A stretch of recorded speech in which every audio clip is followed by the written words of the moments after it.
प्यारे बच्चों दोस्तों, एक बार फिर से आप लोगों के सामने रीजनिंग की बहुत ही इंपॉर्टेंट और शानदार वीडियो लेकर हर बार की तरह इस वीडियो में हम लोग टाइम टू 80 क्वेश्चन को सॉल्व करने वाले। ये जो आपके टाइम टू 80 क्वेश्चन है आपके SSC, railway, bank, UP police, कांटे, बीआरआरपी, बहुत सारे जो गवर्नमेंट आपकी एग्जाम होती है या फिर एंट्रेंस की एग्जाम होती है उनमें पूछे जाते हैं। अगर आप सीटेट की तैयारी कर रहे हैं तो भी ये वीडियो आप लोगों के लिए इंपॉर्टेंट होने वाली है। अगर एसएससी जीडी की तैयारी कर रहे हैं तो भी बेस्ट है, और साथ साथ अगर रेलवे से रिलेटेड किसी भी एनटीपीसी हो, आरपीएफ हो, ग्रुप डी हो या फिर जेई हो, अल्पटेक हो, किसी की भी तैयारी कर रहे हैं दोस्तों, ये वीडियो आप लोगों के लिए मोस्ट इंपॉर्टेंट होने वाली है। तो चलिए देरी न करते स्टार्ट करते हैं अपने पहले क्वेश्चन से। पहला क्वेश्चन करें, निम्न आकृति को बनाने के लिए न्यूनतम आवश्यक रेखाओं की संख्या क्या होगी। देखिए कोई भी आकृति अगर हम बनाते हैं, जैसे इस तरीके से आयत बनाया तो कितनी रेखाएं लगी, इसकी भुजा को गिनिए, 4 भुजा यानी 4 रेखा लगी। लेकिन अगर हम यहाँ से इसको कट कर देते हैं तब कितनी रेखा लगी। अब बताइए इस आकृति को जो आप लोगों के सामने उसको बनाने के लिए कितनी रेखाओं की आवश्यकता पड़ेगी। तो आप सोचेंगे कि 1 2 3 4 5 6 7 8 9। मैं कहूँगा कि बिल्कुल गलत है। तो आप सोचेंगे कि चलिए ये 3 हमने काउंट किया, उसको छोड़ देते तब भी 6। मैं कहूँगा तब भी गलत है, न 6 है न 9 है। देखिए ये कट जो हो लग रहा है यहाँ से, उसको हमें थोड़ा अलग से काउंट करना है। तब भी आयत यहाँ पे जो अंदर बना है उसमें 4 ही रेखाओं की आवश्यकता पड़ेगी, न कि आपको कम या ज़्यादा। इसी तरीके से ये एक सीधी रेखा है, इसको हम 1 काउंट करेंगे। ठीक है, ऐसा नहीं कि ये 3 जगह से कटी हुई दिख रही है तो 3 रेखा इसको काउंट कर लेंगे। यही मिस्टेक करते हैं बच्चे, जिससे आंसर गलत आ जाता है। तो इसी पे ध्यान देना है, कटिंग वाली चीज़ को नहीं लेना है, एकदम सीधी परफेक्ट जो कि पूरी आकृति का निर्माण करे उसको लेना है। अब चलिए इस आकृति में चलते हैं। इसमें पूछ रहा है कितनी रेखाएं, न्यूनतम रेखाओं की आवश्यकता पड़ेगी। तो सीधी सीधी रेखाओं पर ध्यान दीजिए, 1 2 3 4। ठीक है, ये आपकी 4 हो गई। अब अंदर चलिए, 1 2 3 4 3 7, 1 2 3 7 3 10 रेखाएं अंदर हो गई। अब ये बाहर वाला अष्टभुज सप्तभुज जो भी अभी पता चल जाएगा, उसमें देखते हैं कितनी रेखा लग रही है। 1 2 3 4 5 6 7 8, यानी अष्टभुज है। 8 बाहर और 10 अंदर, यानी 18। Option A is the right answer. अगला क्वेश्चन, नेक्स्ट क्वेश्चन कह रहा है कि उस विकल्प का चयन करें जो दिए गए चित्र में वर्गों की संख्या को प्रतिनिधित्व करता है। यानी कि इसमें वर्ग कितने हमें यही काउंट करना है। सिंपल सा दोस्तों रूल है इसका, सिंपल से ट्रिक है। अगर इस तरीके का वर्ग उसमें प्लस बना हुआ हो तो इसमें हमें 5 वर्ग मिलते हैं। बस इसी ट्रिक पे ये काम करेगा। चले यहाँ पर अंदर वाले हिस्से को देखिए, ये आपका है, इसमें प्लस बना हुआ है, इसमें 5। अब हमें कुछ करना नहीं है, उस तरीके का लाइनिंग सिर्फ गिनते जाएंगे। कहाँ तक गिनेंगे, जहाँ तक ये प्लस वाला हिस्सा गया हुआ है वहाँ तक। अब लाइनिंग गिने, 1 2 3 तो है ना, ये तीनों में 5 5 वर्ग बने होंगे। 5 3 15, इसको यहाँ पर लिख लीजिए। बाकी अब बचा हुआ ये हिस्सा जिसमें आपका ये प्लस नहीं बना हुआ है वो हट गया, तो सिर्फ एक ही वर्ग दिख रहा है, इसके अलावा इसमें कोई वर्ग नहीं दिख रहा। और यहाँ पर ये 1 1 2 वर्ग, 2 वर्ग यहाँ पर जोड़ लीजिए। 17। Option A is the right answer. अगला क्वेश्चन, नेक्स्ट क्वेश्चन देखिए, तराजू टाइप क्वेश्चन है। इसमें कुछ कंसेप्ट और लॉजिक लगेगी, बहुत आसान है, कुछ है नहीं इसमें भी। क्या कह रहा है, दिए गए पैटर्न का ध्यानपूर्वक अध्ययन करें और उस विकल्प का चयन करें जो इस प्रश्न चिन्ह के स्थान पर आ सकता है, यानी कि यहाँ पे। तो चलिए ध्यान देते हैं। यहाँ पे डॉलर एक तराजू पे, दूसरे तराजू पे 2 एट द रेट ऑफ है। उसके बाद एट द रेट ऑफ यहाँ पर 2 है तो यहाँ पे 4 हैश है। यहाँ पे डॉलर और एट द रेट ऑफ है तो यहाँ पे क्या हो जाएगा। तो ध्यान दीजिए, डॉलर के बदले इसने लिखा क्या है, 2 ठो एट द रेट ऑफ। क्या लिखा है बच्चों, यहाँ पे 2 ठो एट द रेट ऑफ लिखा है। ठीक है, तो यहाँ पे उसके बाद 2 ठो एट द रेट ऑफ के बजाय इस पे ध्यान दीजिए, 2 ठो एट द रेट ऑफ की जगह इसने 4 हैश लिखा है। कितना, 4 हैश। ठीक है, 4 तो हैश लिखा है। अब वो कह रहा है कि डॉलर और एट द रेट आपको हम क्या लिखेंगे। डॉलर की जगह देखिए ऑप्शन में देखिए सब हैश के रूप में लिखा हुआ है, इस पर ध्यान दीजिएगा। तो डॉलर की जगह हम क्या लिख सकते हैं, 2 ठो एट द रेट ऑफ लिख सकते हैं, कोई दिक्कत यहाँ पर। और एक ऑलरेडी मौजूद था, कोई दिक्कत। लेकिन हमें एट द रेट ऑफ के रूप में आंसर नहीं लाना, हमें तो लाना है जो हैश के रूप में। अब 2 डॉलर के बजाय 4 हैश है, यानी 1 डॉलर के बदले 1 एट द रेट ऑफ के बदले हम 2 हैश ले सकते कि नहीं। जैसे 2 एट द रेट ऑफ के बदले 4 हैश है, इसका मतलब 1 एट द रेट ऑफ के बदले 1 के बदले 2 हैश हम ले सकते हैं, 2 हैश ले सकते हैं। इसी तरीके से यहाँ पर भी 2 हैश ले सकते हैं 1 1 के बदले, यानी कि 3 है तो 6 हैश हो जाएगा। बस यही आपका आंसर हो जाएगा।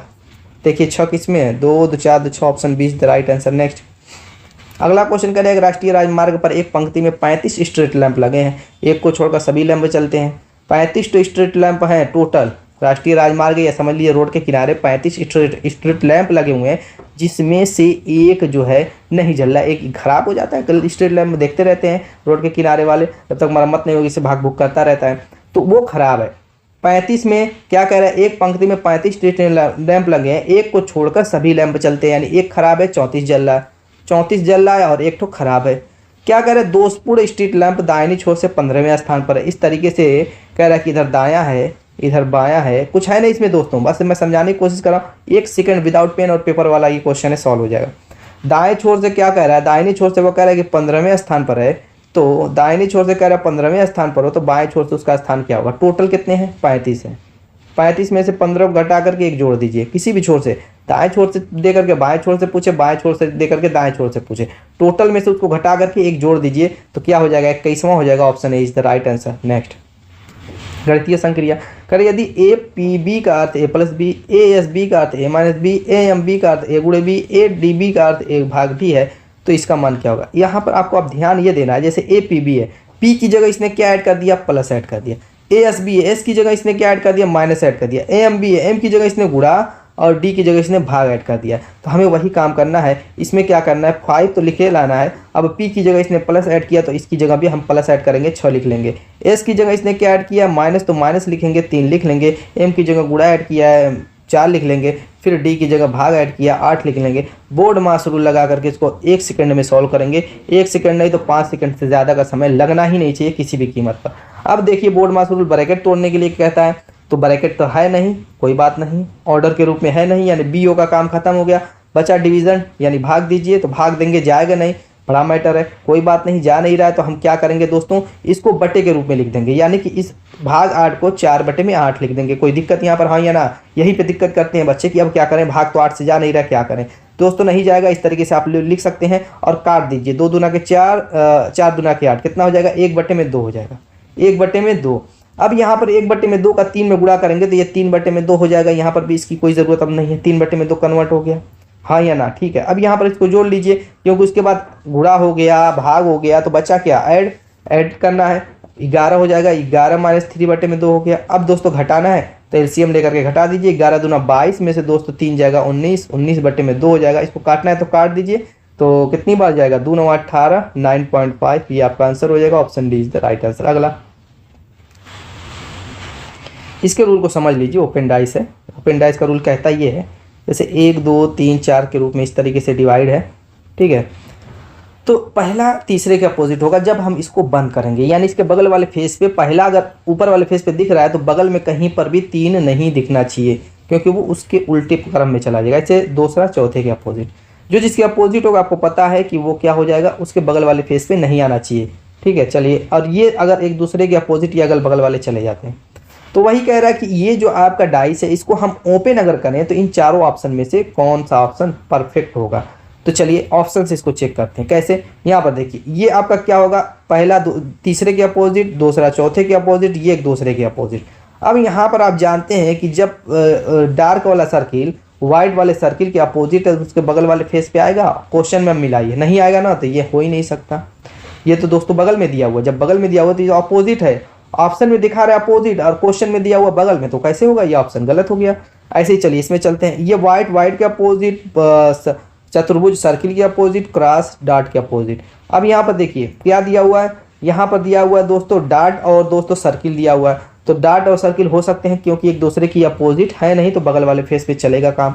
अब यहाँ पर व्हाइट के अपोजिट है, ये भी चल सकता है। क्रॉस डॉट के अपोजिट है, ये भी चल सकता है, बिल्कुल परफेक्ट है, इसमें कोई डाउट नहीं है। Option B is the right answer. समझ में आ गई बात। तीसरे को अगर चेक करना चाहते थे यहाँ पर कर लीजिए। जैसे मान लीजिए कि ये आपका एक दूसरे के अपोजिट हो गया, और डॉट और व्हाइट अपोजिट, व्हाइट और वर्ग अपोजिट। अब यहाँ पर देखिए, डॉट और व्हाइट जब अपोजिट है तो एक दूसरे के बगल वाले फेस पे कैसे आएंगे, नहीं आएंगे, तो गलत हो गया। इस तरीके से ऑप्शन से आप चेक करेंगे, बस कंसेप्ट पता होनी चाहिए। अगले क्वेश्चन को देखते हैं। नेक्स्ट क्वेश्चन दर्पण से रिलेटेड है। दर्पण 2 तरीके से रखा जाता है, एक लंबवत रखा जाता है, एक क्षैतिज रखा जाता है। तो इसमें आपका क्षैतिज वाला है, लंबवत वाले पे बहुत क्वेश्चन मिल जाएंगे, जाकर के वॉच कर लीजिएगा दोस्तों। यहाँ पर हमारे चैनल पे आपको मैथ से रिलेटेड बहुत ही प्यारी प्यारी वीडियो, रेलवे से, सीटेट से रिलेटेड मिलेगी, और साथ साथ रीजनिंग की 100+ वीडियो देखने को मिलेंगी और परफेक्ट है। चलिए यहाँ पर करें, यदि दर्पण एम रेखा पर है तो निम्न चित्र का दर्पण प्रतिबिंब क्या होगा। जिस तरीके से जब दर्पण क्षैतिज हो तो जल प्रतिबिंब जैसे बनता है, सेम वैसे ही प्रतिबिंब बनेगा। यानी कि टी अगर ऐसे है तो ये लंबवत ऊपर से नीचे क्या हो जाएगी, घूम जाएगी। ए अगर ऐसे है तो ये ऊपर से नीचे घूम जाएगी। टी अगर ऐसे है तो ये भी क्या होगी, ऊपर से नीचे घूम जाएगी। ये दाएं से बाएं नहीं घूमेगी, अपनी ही जगह पे रहेंगे, लेकिन ऊपर से नीचे घूमेंगे। सिर्फ अपनी जगह पे रह के ऊपर से नीचे घूमने वाला ऑप्शन कौन सा है, तो आप कहेंगे टी है, ठीक है, ए है और आपका एल है, option A is the right answer. लेकिन ए पर यहाँ पर टिक नहीं लगाना है, ऑप्शन भी दिया हुआ है, यहाँ पे गलती मत कीजिएगा दोस्तों, बच्चे गलती करते हैं जिससे क्या होता है दिक्कत हो जाती है। दिक्कत क्या होती है, यही कि वो आंसर सीट पे ए पे बिंदी पे टिक लगा देते हैं, ए बिंदी वाले को घेर लेते हैं, जिससे आंसर गलत हो जाता है। क्योंकि हमें फिर ऑप्शन भी दिया रहे तो उस पर ध्यान देना है कि ए अब किस में दिया हुआ, ए में दिया है, कहीं कहीं ए जो है डी में भी दे सकता है। तो इसलिए हमें जो है अच्छी तरीके से क्वेश्चन की तरफ नज़र पड़नी चाहिए, कहाँ क्या चीज़ें दी हुई हैं, वरना तुरंत गलत हो जाएगा, सही करते हुए भी आपका आंसर गलत हो जाएगा, बाद में दिक्कत होगी। चलिए यहाँ पर क्या कह रहा है, कह रहा प्रश्न छवि नीचे दी गई उत्तर छवियों में से किसी एक में सन्निहित है, निम्न में से किस में। देखिए ये आपकी है छवि, ठीक है, ये कह रहा है कि इसमें से किसी एक में जो है निहित है। अब हम ध्यान देंगे तो क्वेश्चन में आपका है ए में अगर ध्यान दे तो इस तरीके का ये आपका पहला है, पहले में मुझको दिख गई, चलिए ठीक है। लेकिन एक चीज़ ध्यान दीजिए, पहले में रोटेट किया है, उल्टा घुमा दिया, ये आपकी ऐसे थी आकृति, लेकिन पहले वाले में जो देखेंगे वो आकृति आपकी घूमी हुई है, ऐसे है, क्या है, उल्टी कर दी गई है। क्वेश्चन में कहीं भी ये चीज़ नहीं लिखा है घुमाने की अनुमति है या घुमाने की अनुमति नहीं है। अगर इससे भी बेस्ट ऑप्शन मिलेगा तो उस पर टिक लगाएंगे, वरना इसी पे आपको टिक लगाना पड़ेगा, क्योंकि क्वेश्चन में दिया नहीं है कि घुमाने की अनुमति है या नहीं है। इसमें तो हो ही नहीं सकता, क्योंकि ये आपका देखिए बहुत ही भद्दा है। अब यहाँ पर देखिए, इस पर ध्यान दीजिए, इसमें मुझको दिख रहा है ये अंदर वाला हिस्सा, अंदर वाला ये छोटा सा बना हुआ है वो ऐसे ही है अंदर, देखिए जो मैंने रेड कलर का घेर दिया है, तो ये तो मुझको इससे भी ज़्यादा परफेक्ट लग रहा है, क्योंकि इसमें घुमा दिया, उल्टा कर दिया, इसमें घुमाया नहीं। Option C is the right answer, D में तो है ही नहीं, क्योंकि डी के नीचे अगर ऐसे बना होता तो ये सबसे अच्छा ऑप्शन था। तो सी किस में दिया हुआ, सी ऑप्शन बी में। देखिए मैंने क्या कहा, कहीं कहीं ये मतलब उसमें ए में ए दे दिया था, लेकिन यहाँ पर सी किस में दे दिया, बी में दिया, तो बी सही हो जाएगा। तो इस पे ध्यान दीजिएगा, नीचे अगर ऑप्शन दिया है, वरना गलती कर बैठेंगे। यहाँ पर दिशा दूरी का क्वेश्चन है, चलिए फटाफट कर लेते हैं। दाहिनी साइड पूरब होता है, बाईं साइड पश्चिम होता है, नीचे दक्षिण होता है, आपका ऊपर उत्तर होता है। अब इस हिसाब से चलते हैं। कह रहा रामराज ने घड़ी पहन रखी है, यदि 6 बजे घंटे की सुई पश्चिम दिशा की ओर संकेत करे, कितने बजे, 6 बजे कह रहा है। मान लीजिए कि 6 बजेगा, यहाँ पे 6 होगा, ये पश्चिम है, इधर घड़ी घंटे की जो है क्या कह रहा है, 6 बजे घंटे की सुई पश्चिम दिशा की ओर, यानी ये घंटे की सुई क्या कर रही है, पश्चिम दिशा की ओर इंडिकेट कर रही है। तो मिनट की सुई क्या होगी, 6 के ऊपर ही तो 12 होता है, तो मिनट क्या होगा, 12 पर होगा, तभी तो 6 बजेगा, यानी मिनट की सुई पश्चिम के उल्टा पूरब होता है उधर। ये तो हवाई क्वेश्चन था। नेक्स्ट दोस्तों, जिसका आंसर आप लोगों को आता रहेगा कमेंट करते रहिएगा। क्या कह रहा है कि 6 दोस्त MNOPQR एक गोल मेज के चारों ओर मेज के केंद्र की ओर मुख करके बैठे हैं। क्या कह रहा है, एक गोल मेज है और इसके केंद्र की ओर मुख करके बैठे हैं, ऐसे। कितने बंदे हैं, 6 है, 2 3 4 5 6। जब केंद्र की तरफ मुख करके बैठे रहेंगे तो आप अपने दाएं से ऐसे इंडिकेट करेंगे, नीचे हिस्से से लगाएंगे, जिधर आपका दायां है पहले उस पर दाएं पे टिक लगा देंगे, यानी वो बंदे का दायां है। इसी तरीके से एक छोड़े एक डाट लगाते जाएंगे, वो उनका दायां बनता जाएगा, एक छोड़े एक छोड़े एक। जिधर हमने डाट नहीं लगाया उसका बायां, जिधर डाट लगा, परफेक्ट तरीका होता है दाएं और बाएं का, कोई कंफ्यूजन नहीं होगी, ठीक है।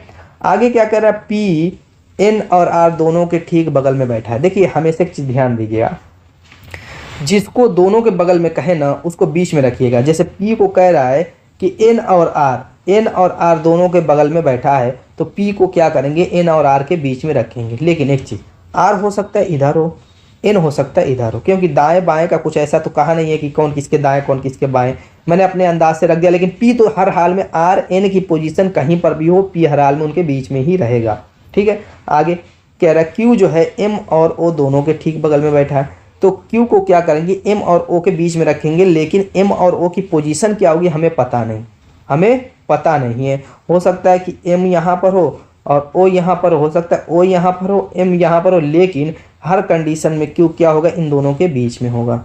चलिए अब सारी कंडीशन हम सही करते हैं, एम ओ वाली और आर एन वाली देखते हैं। आगे कह रहा है एन जो है ओ के किसी भी और ठीक बगल में नहीं बैठा है। एन को कह रहा है कि ओ के जो है बगल में नहीं बैठा है, किसी भी और हो, पी के ऊपर हो पी के नीचे हो, वही चीज़ कह रहा है। दाएं हिस्से में हो बाएं हिस्से में हो, ओ किसी भी कंडीशन में इसके बगल में नहीं। अगर एन को हम यहीं पे रहने दें तो ओ यहाँ पे नहीं होगा, ओ यहीं पे होगा, यानी एम वाला ये हिस्सा खत्म हो जाएगा। ये सारे मिटा देते हैं, यानी कि इस तरह की कंडीशन बनेगी। ओ जो होगा एन के बगल में नहीं होगा, तो हर हाल में ओ को हमें यहीं पे रखना पड़ेगा और एम को यहाँ पे रहने देना है। बात समझ में आ गई, हाँ या ना। अब कह रहे हैं एम कहाँ बैठा है, एन के बगल में बैठा है, एन के भी बगल में बैठा है और क्यू के भी बगल में बैठा है। पी के बगल में नहीं है, आर के नहीं है, ओ के नहीं है, एन के और क्यू के है, तो ऑप्शन में एन दिया हुआ, ए पे टिक लगा देंगे। समझ में आ गई बात हमारी। इस तरीके से क्वेश्चन के अनुसार सीटिंग अरेंजमेंट के क्वेश्चन को हम लोग सॉल्व करते हैं। दाया बाएं का थोड़ा सा हमें ध्यान देना है, और कुछ नहीं होता। Next, syllogism. सिलोजिज्म में आप जानते हैं कथन है, उस हिसाब से डायग्राम बनाएंगे और फिर निष्कर्ष से मिला करके टिक लगाएंगे। चलिए कथन देखिए क्या कह रहा है, कोई शेर बाघ नहीं है। यहाँ पर हमने शेर ले लिया, ठीक है, और इसको कह रहा है कोई शेर क्या है, बाघ नहीं है। चलिए बाघ नहीं है तो इन दोनों का मिलन कहीं पे भी नहीं होगा। कह रहा है कोई बाघ तेंदुआ नहीं है, कोई शेर बाघ नहीं है और कोई बाघ क्या कह रहे हैं, तेंदुआ भी नहीं है, यानी कि तेंदुआ भी नहीं। यानी तीनों का लगभग मैं देख रहा हूँ कहीं से कोई मिलन नहीं है। कह रहा है कोई शेर बाघ नहीं है, कोई बाघ तेंदुआ नहीं। अब क्या कह रहा है, कोई शेर तेंदुआ नहीं है, कोई शेर तेंदुआ नहीं है, लेकिन ये दोस्तों गलत हो जाएगा। मैंने क्यों ऐसा गलत कर दिया, लग रहा है कि सही है, क्योंकि यहाँ पर दिखा रहा है कि कोई शेर तेंदुआ है ही नहीं, कोई शेर तेंदुआ नहीं है ये दिखा रहा है, लेकिन फिर भी मैं गलत काट रहा हूँ। आखिर इसकी वजह क्या, वो अभी मैं बता रहा हूँ। पहले दूसरे को देख दे, कह रहे सभी तेंदुआ शेर है, सभी तेंदुआ के शेर कह रहा है, तो ये तो आंख बंद करके आप गलत काट दीजिए, कहीं मिलन नहीं है।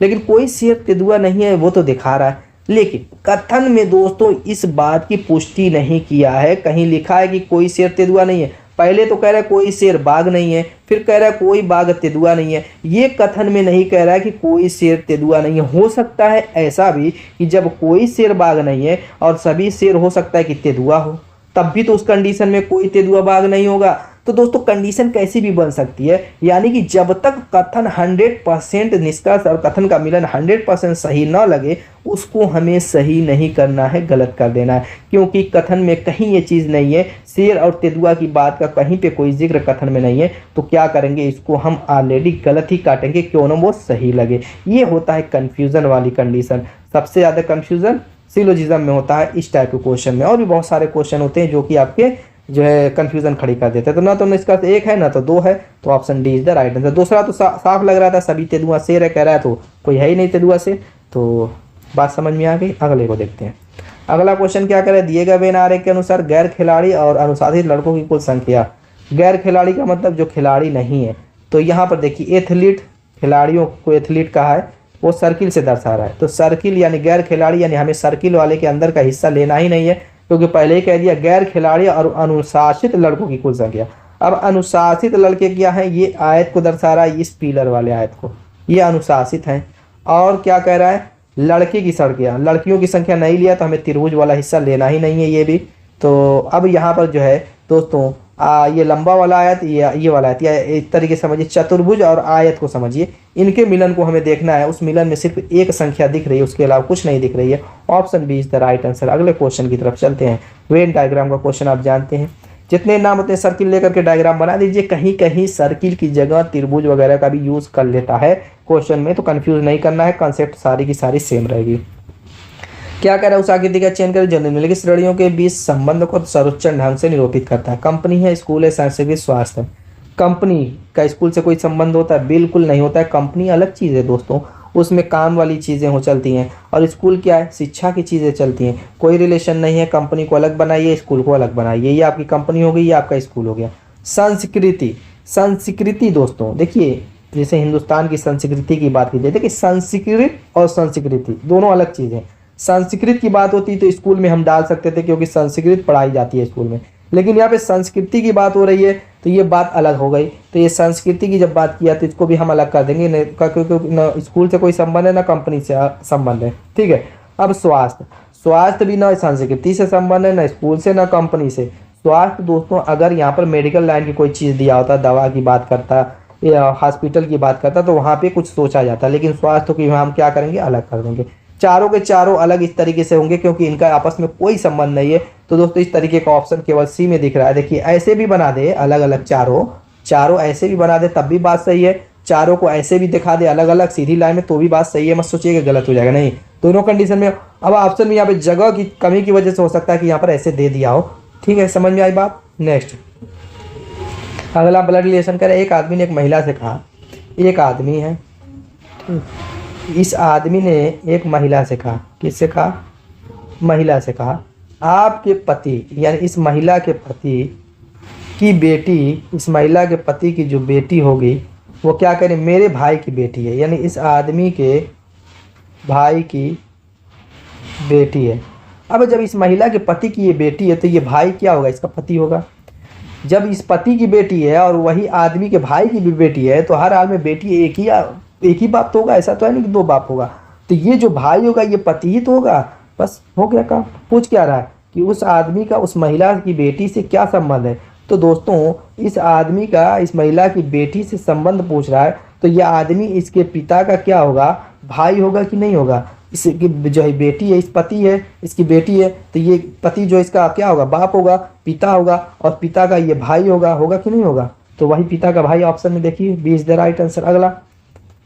अगला नीचे दी गई आकृति में प्रश्नवाचक चिन्ह के स्थान पर पूछ रहे हैं यहाँ पे कौन सी संख्या है। यहाँ पे दोस्तों मैं बता दूं, यहाँ पे नंबरिंग कर दीजिए सीधे और कुछ तरीका नहीं है। जैसे बी है, बी दूसरे पे, ए है पहले पे, डी है चौथे पे, सी है तीसरे पे, फटाफट जोड़ दीजिए। जोड़ेंगे 4 3 7 3 10।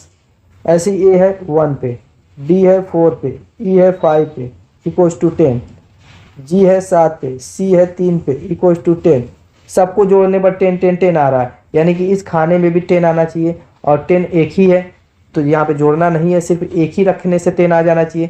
तो यहाँ पर जे 10वें स्थान पर होता है, रख दीजिए। Option B is the right answer. Next अगला कह रहा है दी गई इस संख्या में विलुप्त पद यहाँ पर कौन सा पद आएगा वही पूछ रहा है। तो चलिए देखते हैं। यहाँ पर देखिए पहले क्या कहते हैं, अक्षर को ले लेते हैं। एल से जे बना, जे से पता नहीं क्या बना, उसके बाद एफ। एल से जे, जे से पता नहीं क्या, उसके बाद एफ। एल 10 पे, जे 12 पे, एफ 6 पे, यानी सॉरी देखिए मैंने उल्टा कर दिया। एल 12 पे, जे 10 पे, एफ 6 पे। तो यहाँ पे 2 घटा, यहाँ पर भी 2 ही घटेगा, तभी तो 2 घट के यहाँ पे 6 आएगा। तो यहाँ पे 8 होना चाहिए। हर हाल में देखिए 10 में से 2 घटा 8 आया, 8 में से 2 घटा 6, ये सीरीज बन रही है। तो 8वें पे आप जानते हैं क्या होता है, एच ही ना होता है, और तो कुछ होता नहीं है। चलिए एच सिर्फ ऑप्शन सी में दिख रहा है, तो इससे एक ही से आपका आंसर आ जाए तो उसी पे टिक लगाइए, टाइम मत बर्बाद कीजिएगा। लेकिन हो सकता है एच यहाँ पर दे दे, मैं बात कर रहा हूँ वैसे, अगर एच 2 जगह दे दे तो हर हाल में संख्या को निकालना ही पड़ेगा। तो संख्या देखिए 169 है, 169 है, उसके बाद 196 है, उसके बाद पता नहीं क्या, उसके बाद 256 है। देखिए यहाँ पर 169 13 का स्क्वायर होता है, 196 14 का स्क्वायर होता है, और 256 16 का स्क्वायर। अब यहाँ पर इसी से देखिए 13 14 यानी यहाँ 15 होना चाहिए, तभी तो यहाँ पे 16 का, यानी 15 का स्क्वायर 225। देखिए ऑप्शन सी परफेक्ट था। क्लियर। नेक्स्ट अगला क्या कह रहा है, यहाँ पर कोडिंग डिकोडिंग कह रहा है। कोड भाषा में वेल को ये लिखा जाता है तो मीट को क्या लिखा जाएगा, किसको लिखा है, वेल को। नंबरिंग कर दीजिए, वी 22 पे, ई 5 पे, आई 9 पे, एल 12 पे। दिया क्या है 25 92, दिया है 25 92। आ क्या रहा है, ज़्यादा आ रहा है, लेकिन थोड़ा सा ध्यान दीजिए, थोड़ा सा 25 92 में अगर यहाँ पर इस दहाई के अंक को और एल के दहाई अंक को, एल 12वें नंबर पर होता है, यानी लास्ट वाला जो अक्षर है, लास्ट वाला अक्षर है उसके दहाई के अंक को और पहले वाला जो अक्षर है उसके दहाई के अंक को काट दें तो बात बराबर हो जाएगी, 25 92 आ जाएगा। चलिए यही काम इसमें भी करते हैं। मीट का पूछ रहा है, इसका पूछ रहा है मीट का। एम 13वें स्थान पर होता है, इसके दहाई के अंकों को काट दीजिए। ई 5 पे, टी 20वें स्थान पर होता है, इसके दहाई के अंक काट दीजिए, यानी 35 क्या हो जाएगा 50। आंसर हो गया ऑप्शन बी। नेक्स्ट यहाँ पे दोस्तों कह रहा है कि 2 से 7 जैसे बना, 11 से यहाँ पे क्या बनेगा, जैसे 23 से 37 बना। जैसे 2 4 वाला होता है वैसे ही यहाँ पर जो है 6 वाला, उसमें कोई अलग थलग रूल नहीं लगेगा। ऐसा मत समझिएगा कि यहाँ पे अलग कुछ लगेगा, नहीं। अब देखिए 2 से 7 कैसे बना, 23 से 37 कैसे बना। लॉजिक को ढूंढिए और फटाफट 11 वाले पे अप्लाई कर दीजिए, आंसर आ जाएगा। 2 से 7 बनाने के लिए आप कहेंगे 2 में 5 जोड़ दीजिए तो 7 होगा। 11 में 5 जोड़ेंगे कितना, 16 ऑप्शन में नहीं दिया है, यानी कि ये रूल नहीं लगेगा। चलिए ठीक है। 2 का अगर 7 लाने के लिए क्यूब करें और 1 घटा दें तो 2 दूना 4 दूना 8। 11 का अगर क्यूब करते हैं तो बड़ी संख्या आएगी, जो कि ऑप्शन में नहीं है, ये भी गलत। अब क्या बचा हुआ है, एक चीज़ और बची है मेरे समझ से, वो है प्राइम नंबर। प्राइम नंबर का रूल को अप्लाई करके देख लेते हैं। जैसे 2 से 7 बना है तो 2 के बीच बाद अब प्राइम नंबर यानी अभाज्य संख्या और कौन सी आएगी, आप कहेंगे 3 आएगी, उसके बाद 5 आएगी, उसके बाद 7 आएगी। यानी कि 2 और 7 के बीच में 2 अभाज्य संख्याओं का गैप है। अभाज्य संख्या समझ रहे हैं, जो खुद से कटे और 1 से कटे वो अभाज्य संख्या होती है, जैसे 2 3 5 7 11 इस तरीके से आगे बढ़ता है मामला।